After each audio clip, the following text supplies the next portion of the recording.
नमस्कार, मेरा नाम सौरभ द्विवेदी है। ये इंडियन एक्सप्रेस हिंदी है। आज के रोज भी दिल्ली और कोलकाता में राजनीतिक सरगर्मियां तेज रही। अभिषेक बनर्जी के घर और टीएमसी के मुख्यालय पर सीआईडी जांच के लिए पहुंची, वीडियोग्राफी हुई।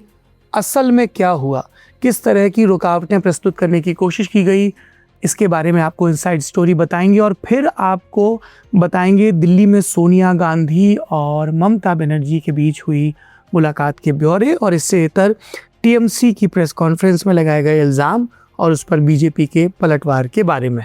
शुरुआत करते हैं पश्चिम बंगाल से। 9 जून के रोज पश्चिम बंगाल सीआईडी की करीब 30 अधिकारियों की एक भारी भरकम टीम कालीघाट पुलिस स्टेशन के जवानों और केंद्रीय बलों को साथ लेकर सीधे 30B हरीश चटर्जी स्ट्रीट पहुंच गई। बंगाल का ये कोई आम पता नहीं है। राज्य की पूर्व मुख्यमंत्री और टीएमसी चेयरपर्सन ममता बनर्जी के घर के ठीक बगल में मौजूद पार्टी का सेंट्रल ऑफिस है। एक दूसरी टीम कैमक स्ट्रीट पहुंची। यहाँ पर ममता के भतीजे और पार्टी के महासचिव अभिषेक बनर्जी का घर है। वही अभिषेक जिनके नाम पर टीएमसी सांसदों और विधायकों का एक धड़ा अपनी बगावत को जायज ठहरा रहा है। लेकिन सीआईडी के लिए अंदर घुसना इतना आसान नहीं था। तनुश्री बोस की रिपोर्ट सूत्रों के हवाले से बताती है कि जांच अधिकारियों को एंट्री करने से रोका गया। करीब 1 घंटे तक चिलचिलाती गर्मी में बाहर इंतजार करना पड़ा। क्यों? क्योंकि टीएमसी के कोषाध्यक्ष और पूर्व सांसद सुभाषीष चक्रवर्ती गेट पर ढाल बनकर खड़े हो गए। उन्होंने सीआईडी अधिकारियों से 2 टूक कहा। ममता और अभिषेक दोनों इस वक्त नई दिल्ली में हैं और उनकी मंजूरी के बिना किसी को भी अंदर जाने नहीं देंगे। सीआईडी की टीम तैयारी के साथ आई थी। अधिकारियों ने सुभाषीष चक्रवर्ती को कानूनी पाठ पढ़ाया और कहा, आप ना तो इस घर के निवासी हैं, ना ही पार्टी में किसी ऐसे पद पर जो कानूनी तौर पर हमें जांच से रोक सके। आखिरकार दबाव काम आया। शाम के करीब 4 बजे के बाद सीआईडी की टीम परिसर में दाखिल हुई। इस रेड की बाकायदा वीडियोग्राफी कराई गई है। कैमक स्ट्रीट वाले अभिषेक बनर्जी के दफ्तर में भी अधिकारियों को शुरुआती विरोध का सामना करना पड़ा, लेकिन बाद में वहां पर भी तलाशी अभियान चलाया गया। और ये रेड हुई क्यों? जवाब है वही कथित विधानसभा सिग्नेचर फर्जीवाड़ा केस। शॉर्ट में समझाते हैं। चुनाव रिजल्ट आने के बाद टीएमसी विधायकों में 2 फाड़ हुआ। नेता प्रतिपक्ष तय करने पर मामला फंसा। एजेंसियां इस आरोप की जांच कर रही हैं कि सोवनदेव चट्टोपाध्याय को लीडर ऑफ अपोजिशन बनाने के लिए जो लेटर स्पीकर को भेजा गया, क्या उसमें कुछ टीएमसी विधायकों के फर्जी दस्तखत थे। आरोप अभिषेक बनर्जी पर है और शिकायत करने वाले हैं बागी विधायकों के लीडर और मौजूदा नेता प्रतिपक्ष ऋतवत बनर्जी। इसके अलावा संदीपन साहा भी। ऋतवत ने स्पीकर को बताया कि 6 मई को सोवनदेव को चुनने का प्रस्ताव जो कथित तौर पर पारित हुआ वो मनगढ़ंत था, असली एलओपी मैं हूं। विधानसभा के प्रिंसिपल सेक्रेटरी की शुरुआती जांच उन्होंने की। हेयर स्ट्रीट पुलिस स्टेशन में एफआईआर दर्ज हुई। उसके बाद जांच सीआईडी के पास पहुंची और ये फुर्ती आपको संयोग भी लग सकती है। सीआईडी और पुलिस ने मिलकर 13 विधायकों के बयान दर्ज किए। 3 विधायकों बहरूल इस्लाम, अरूप रॉय और सुभाषीष दास ने साफ कहा कि सोवनदेव वाले प्रस्ताव पर उन्होंने साइन किए ही नहीं। बात बढ़ी। सीआईडी ने डीआईजी रैंक के अधिकारी के नेतृत्व में एसआईटी बनाई। याद रहे, जैसे ही इस मामले में मुख्यमंत्री शुवेंदु अधिकारी ने प्रेस कॉन्फ्रेंस कर कथित गड़बड़ियों के आरोप लगाए, उसके कुछ ही मिनटों बाद टीएमसी ने बागी विधायक थे ऋतव्रत बनर्जी और संदीपन साहा, जिनका भी मैंने जिक्र किया, उनको पार्टी विरोधी गतिविधियों के आरोप में निष्कासित भी कर दिया था। पर फिलहाल समीकरण क्या है? इन दोनों के पास पार्टी के 80 में से 60 विधायकों का समर्थन बताया जा रहा है। इधर जब 9 जून को कैमक स्ट्रीट पर रेड हो रही थी, उससे कुछ देर पहले अभिषेक ने सीआईडी के तीसरे समन को इग्नोर कर दिया। पहले के 2 समन 30 मई और 7 जून को भेजे गए थे। तीसरे समन के लिए भी अभिषेक ने वक्त मांगा। दलील दी कि पार्टी ने नेता विपक्ष के मसले पर कोलकाता हाई कोर्ट में अर्जी लगाई है, इसलिए मामला लंबित है और इसीलिए इस समन का कोई मतलब नहीं। अभिषेक ने यह भी कहा कि वो बैठकों के संबंध में दिल्ली में है। मैंने कोलकाता हाई कोर्ट बोला, सही शब्द है कलकत्ता हाई कोर्ट। 9 जून को हुई इस कार्रवाई पर रिएक्शन भी आए। ममता के वफादारों ने इसे बदले की कार्रवाई बताया। बीजेपी वाले बोले कि कोई भी कानून से ऊपर नहीं है। This is a vindictive attitude initiated by Suvendu Adhikari, Chief Minister.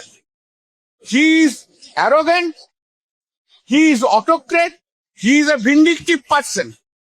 Mamata Banerjee and our ex-Chief Minister thought and tolerated criminalism, corruption, what not last 15 years. She never cared for the constitution. She thought West Bengal is another country and she is the Prime Minister of that country. वैसे अभिषेक बनर्जी की मुसीबतें सिर्फ CID तक सीमित नहीं। Primary school teachers recruitment घोटाले में उनके ऊपर ईडी का केस चल रहा है। 15 जून को उन्हें दिल्ली के सीजीओ कॉम्प्लेक्स में तलब किया गया है। जिक्र राजधानी का हुआ तो अब वहां का सूरत हाल देखिए। 9 जून को ममता कुनबे के 2 बड़े सिपहसालार कल्याण बनर्जी और कीर्ति आजाद ने एक लंबी चौड़ी प्रेस कॉन्फ्रेंस की। दोनों ने काकोली घोष दस्तीदार और उनकी सदारत वाले बागी गुट पर तीखा हमला बोला। श्रीरामपुर सांसद कल्याण बनर्जी बोले, हमें इस बात की चिंता नहीं कि कौन पार्टी छोड़कर जा रहा, हम मुश्किल समय में पार्टी के साथ खड़े रहने वाले प्रतिबद्ध कार्यकर्ताओं और नए खून की तलाश में हैं, उनकी ज़रूरत है। उन्होंने बागी नेताओं की नैतिकता पर सवाल उठाया और अप्रत्याशित तरीके से 8 जून को राज्यसभा से इस्तीफा देने वाले नेता सुखेंदु शेखर रॉय का उदाहरण दिया। I will invite each and every MP, go to the constituency, sit with the Trinamool Congress workers, face them, what the peoples are saying to hear them. Banerjee ने काकोली घोष दस्तीदार के उस दावे की भी हवा निकालने की कोशिश की जिसमें उन्होंने अपने गुट में 20 सांसद होने की बात कही। कल्याण ने सवाल दागा, मैं नहीं जानता कि कितने लोगों ने हस्ताक्षर किए हैं या नहीं, लेकिन 24 घंटे बीत जाने के बाद भी काकोली घोष ने जो पत्र स्पीकर को भेजने का दावा किया था वो सामने नहीं आया है। कीर्ति आजाद और कल्याण बनर्जी यही नहीं रुके। 8 जून को केंद्रीय मंत्री और बीजेपी के बंगाल प्रभारी भूपेंद्र यादव के सरकारी बंगले पर बागी सांसदों और सीएम शुभेंदु अधिकारी की मुलाकात पर तंज कसा और कहा, बंगाल की जनता सब समझ रही है, चुनाव ममता बनर्जी और टीएमसी के सिंबल पर जीता, नेता बना लिया नरेंद्र मोदी को। बीजेपी के पास भले सत्ता हो, पैसा हो, सरकारी मशीनरी, एजेंसियां, गाड़ियां और संपत्ति हो, पर हमारे पास माँ माटी और मानुष है। जवाब बीजेपी नेताओं की तरफ से भी मिला। कहा गया कि टीएमसी के बागी सांसद भारी दबाव में काम कर रहे हैं, अब उन्हें मौका मिला तो उन्होंने अलग रास्ता चुन लिया। वो जो वहाँ इलेक्ट हुए हुए जो एमपी हैं उनको भी लगता है कि पूरा जनमत वो टीएमसी के अगेंस्ट में है और इसीलिए उन्होंने भी समय पे अपना पाला टीएमसी से झाड़ दिया, वहाँ से वो अलग हो गए। एक तरफ कल्याण माँ माटी मानुष की दुहाई दे रहे, दूसरी तरफ अपनी पार्टी बचाने में जुटी ममता बनर्जी 9 जून को सीधे 10 जनपद पहुंची। कांग्रेस संसदीय दल की चेयरमैन सोनिया गांधी के सरकारी बंगले पर। रिपोर्ट्स के मुताबिक 10 जनपद पर लंबी मुलाकात हुई। 1997 में कांग्रेस छोड़कर तृणमूल कांग्रेस बनाने वाली ममता ने कई संभावनाओं पर बात की। दोनों के बीच 2029 के लिए गठबंधन पर भी चर्चा हुई। यहाँ ध्यान रखना है, इस बार के विधानसभा चुनाव में टीएमसी और कांग्रेस अलग अलग लड़े थे। सत्ता में रहते हुए ममता कांग्रेस पर और कांग्रेस ममता पर हमलावर रही, लेकिन राजनीति तमाम संभावनाओं और प्रयोगों का दूसरा नाम है।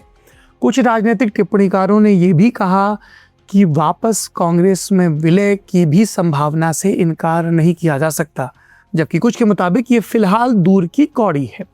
एक तरफ ये मुलाकात चल रही थी, दूसरी तरफ बंगाल कांग्रेस के ही दिग्गज नेता अधीर रंजन चौधरी ममता पर तंज कस रहे थे। बोले, आज टीएमसी के साथ वही हो रहा है जो उसने बरसों पहले कांग्रेस तोड़कर किया था।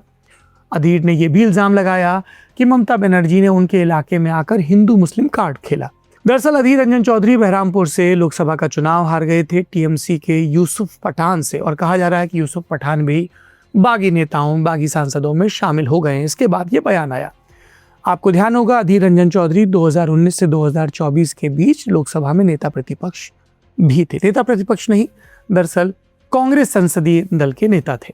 अधीर की बयानबाजी से इतर ये मुलाकात ऐसे वक्त हुई जब एक दिन पहले ही सोनिया और ममता दिल्ली के कॉन्स्टिट्यूशन क्लब में इंडिया ब्लॉक की बैठक में मिले थे। गर्मजोशी से गले मिलती तस्वीरें आई थी। बाद में टीएमसी के आधिकारिक सोशल मीडिया हैंडल से एक भावुक पोस्ट भी किया गया। कैप्शन दिया गया, मुस्कुराहटों ने वो कह दिया जो शब्द नहीं कह सके, राष्ट्र की समर्पित सेवा के दशकों से मजबूत हुआ एक बंधन, हमारी माननीय चेयरपर्सन आज दिल्ली में सोनिया गांधी जी के साथ।